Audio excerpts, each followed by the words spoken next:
हाँ जी स्टूडेंट्स, तो आज के इस लेक्चर में हम फोर्थ यूनिट का जो टॉपिक कर रहे हैं that is bending of beam. तो बेंडिंग ऑफ बीम का पहले थ्योरेटिकली इसका समझेंगे और आफ्टर दैट इसका मैथमेटिकल एक्सप्रेशन फाइंड आउट करेंगे। ठीक है, बेंडिंग ऑफ बीम में हम किसकी बात कर रहे हैं? एक बीम के बेंड होने की बात। और बीम क्या होती है? बीम एक रोड ही होती है जिसका क्रॉस सेक्शन यूनिफॉर्म होता है और उसका क्रॉस सेक्शन जो है वो सर्कुलर भी हो सकता है, रेक्टेंगुलर भी हो सकता है, और ये एक साइड से फिक्स है और दूसरी साइड से इसको लोड करते हैं। ठीक है, तो जिसकी वजह से ये बेंड होती है बीम, तो उसी के बारे में हम स्टडी कर रहे हैं, इसलिए हमारे टॉपिक का नाम है बेंडिंग ऑफ बीम। तो देखिए, एक मैं सिंपल आपको एग्जांपल से समझाती हूँ। सपोज मेरे पास कोई बीम है, जैसे मैंने रिफिल ली है पेन का।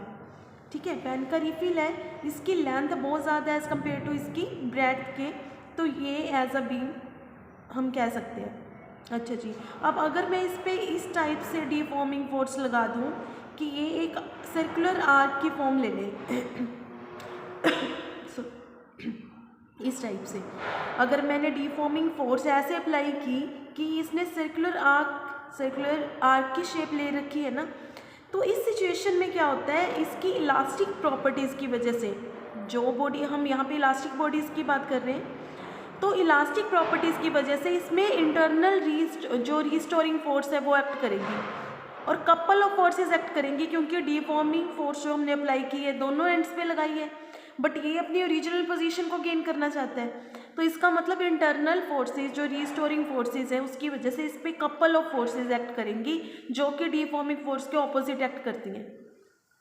ठीक है, तो बीम जो होती है उसे हम ये मान सकते हैं कि ये बहुत सारे फिलामेंट से मिलके बनी हुई है। जैसे सपोज मैंने कोई बीम ली, ठीक है, अब ये बहुत सारे फिलामेंट से, मेटालिक फाइबर से मिलके बनी है, जो कि एक टाइप से हम ये कह सकते हैं कि एक दूसरे के ऊपर रखे हुए हैं लेयर बाय लेयर।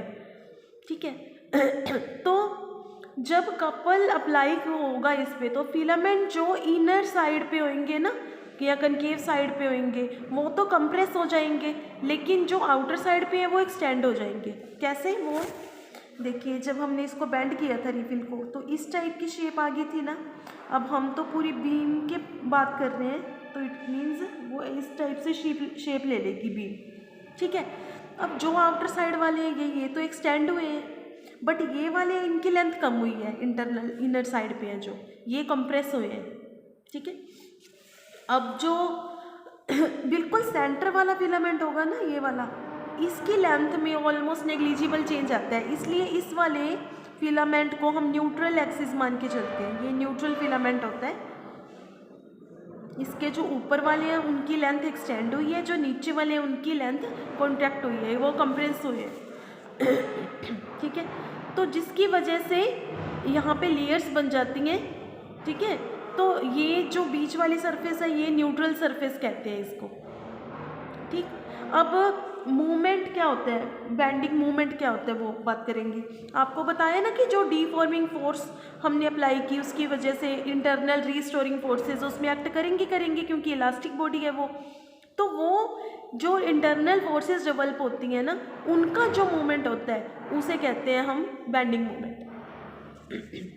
अब हम बेंडिंग मूवमेंट का एक्सप्रेशन फाइंड करेंगे इसमें। तो देखिए कैसे करना है, इसको हम ज्वाइन कर लेते हैं। एक मतलब कि ये एक टाइप से सर्कुलर आर्क है और इसका सेंटर मान लेते हैं ये वाला, तो इस सेंटर के अबाउट एक टाइप से ये सर्कुलर आर्क बन रही है। ठीक है, अच्छा जी, अब जो न्यूट्रल फिलामेंट है उसका सेंटर से सपोज डिस्टेंस है r, एक इसके ऊपर कोई अदर फिलामेंट ले लेते हैं न्यूट्रल से जो ये वाला फिलामेंट हमने ऊपर वाला लिया है इसका डिस्टेंस मान लेते हैं, लेट इट इज z। ठीक, और ये जो एंगल फॉर्म किया है इसने सर्कुलर आर्क ने, लेट इट इज फाई। अब हमें बेंडिंग मोमेंट की वैल्यू चाहिए, बेंडिंग मोमेंट हमें फाइंड आउट करना है यहाँ से।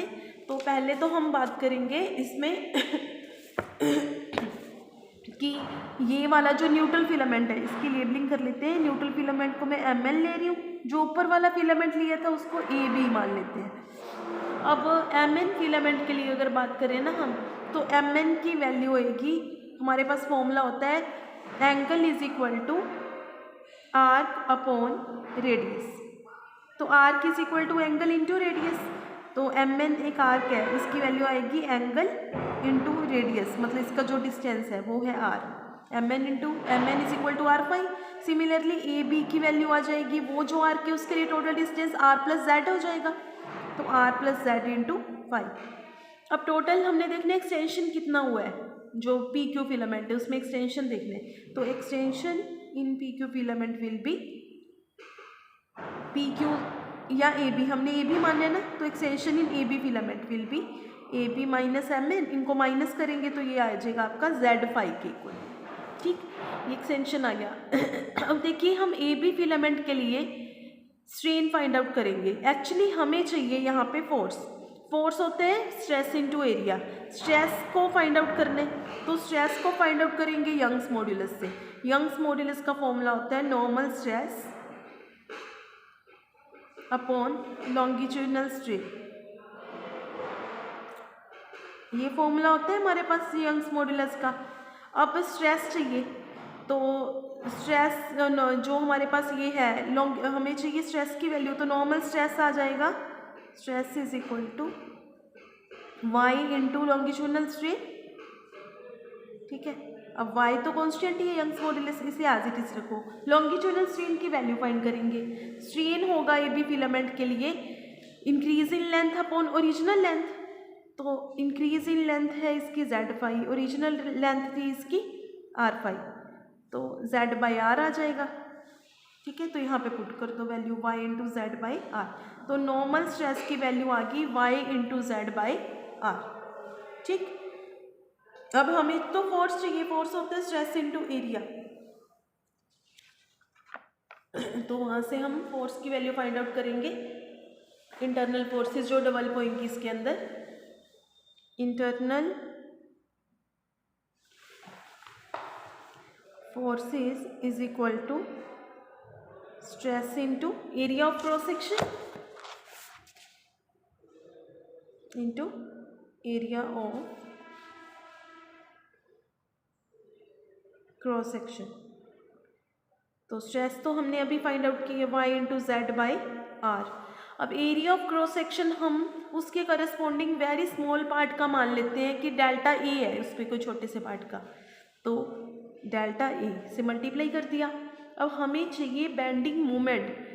बेंडिंग मोमेंट क्या है? मोमेंट ऑफ जो इंटरनल फोर्सेस है उसे बेंडिंग मोमेंट कहते हैं। तो मोमेंट ऑफ फोर्स कैसे निकालेंगे? मोमेंट ऑफ फोर्स हमें फाइंड करना है न्यूट्रल एक्सिस के थ्रू उस ए बी लाइन के अबाउट। तो देखिए उसका फॉर्मूला लगाएंगे हम, moment of this to internal force is equal to moment of force होगा y, जितना हमारे पास फोर्स है वो तो आते ही आते हैं y into z by R into delta है, साथ में आता है परपेंडिकुलर डिस्टेंस जो होगा उसका, क्योंकि हमने न्यूट्रल एक्सिस के थ्रू देखना है तो न्यूट्रल एक्सिस से ही उसका परपेंडिकुलर डिस्टेंस लेंगे और वो था हमारे पास z, तो z से मल्टीप्लाई हो जाएगा। Moment of force is force into distance, वो फॉर्मूला लगा दिया तो यहाँ से आ जाएगा y into delta A into Z square by R. ठीक, अब हमें तो पूरा टोटल मतलब कि टोटल मोमेंट चाहिए ना सभी फोर्सेस की वजह से, तो टोटल फाइंड आउट करने के लिए हम इसका समीशन कर देंगे। अब समीशन में y और r ये तो कांस्टेंट है, इसको तो रख लो बाहर, तो समीशन मतलब इसका जो समीशन होगा delta A into Z square पे होगा। जो ये टर्म है ना delta A into Z square summation, basically ये होता है ज्योमेट्रिकल मोमेंट ऑफ इनर्शिया। देखिए सिंपली हम जब बात करते हैं मोमेंट ऑफ इनर्शिया की, वो होता था हमारे पास मोमेंट ऑफ इनर्शिया का formula mass into radius of gyration का स्क्वायर, ये होता था। और यहाँ पे जो है ये मास की जगह जब एरिया आ जाता है तो वो बन जाता है हमारे पास ज्योमेट्रिकल मोमेंट ऑफ इनर्शिया। ये एक नई टर्म है, जब मास की जगह एरिया हो तो वो ज्योमेट्रिकल मोमेंट ऑफ इनर्शिया होता है। तो इसलिए यहाँ पे जो IG है ना, इसको सिंपली हम कंपेयर करना चाहिए तो A इंटू के स्क्वायर लिख सकते हैं। अगर total area of cross section A हो के रेडियस ऑफ गायरेशन है, तो ए इंटू के स्क्वायर ये ज्योमेट्रिकल मोमेंट ऑफ इनर्शिया का फॉर्मूला होता है।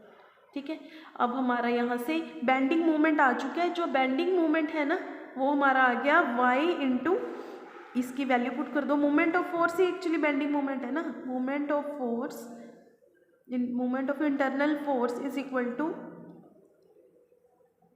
Bending moment and it is equal to y by R as it is delta A into z square का समीशन, ये है IG, तो y IG अपॉन आर, ये आ गया अपना बेंडिंग मोमेंट का फॉर्मूला। अब जो बीम है वो डिपेंड करते हैं उसका cross section area rectangular form में है या सर्कुलर फॉर्म में है। जैसे अगर मैं रेक्टेंगल लेके चलती हूँ, रेक्टेंगुलर क्रॉस सेक्शन के लिए जो हमारा एरिया होगा, एरिया तो हो जाएगा ब्रेड्थ इंटू थिकनेस, ठीक है, b इंटू डी। और जो के स्क्वायर, के रेडियस ऑफ गायरेशन का स्क्वायर है, ये अगर रेक्टेंगुलर क्रॉस सेक्शन वाली बीम है ना उसके लिए डी स्क्वायर बाई 12 होगा, क्योंकि आपने प्रूव किया हुआ है ना जब आप करते थे एक रेक्टेंगुलर लैमिना के लिए मोमेंट ऑफ इनर्शिया फाइंड करते थे, तो अगर हम उसकी लेंथ के परपेंडिकुलर वाला एक्सिस से देखते होते थे मोमेंट ऑफ इनर्शिया, तो एम बी स्क्वायर बाई वो था हमारे पास एम एल स्क्वायर बाई 12, और जो ब्रेड्थ के परपेंडिकुलर था हमारा वहाँ पे था ब्रेड्थ के परपेंडिकुलर, जैसे ये होता था ना हमारे पास इस एक्सिस के अबाउट हमारा आता था एम एल स्क्वायर बाई 12, इस एक्सिस के एम बी स्क्वायर बाई 12, इस टाइप से। तो इट मीन्स जो रेडियस ऑफ गायरेशन का स्क्वायर है वो डी स्क्वायर बाई 12 होगा। तो फिर इसमें वैल्यू पुट कर देंगे, तो हमारा आई जी की वैल्यू इस केस में अगर रेक्टेंगुलर क्रॉस सेक्शन वाली बीम है ना तो आई जी की वैल्यू बनेगी एरिया मतलब B into D into radius of gyration का square means D square by 12, तो ये हो जाएगा बी डी क्यू बाई 12। ठीक है, तो फिर इसको हम बेंडिंग मोमेंट वाले फॉर्मूले में पुट कर देंगे। तो इस टाइप से हम बेंडिंग मोमेंट किसी भी बीम के लिए फाइंड आउट कर सकते हैं। Thank you.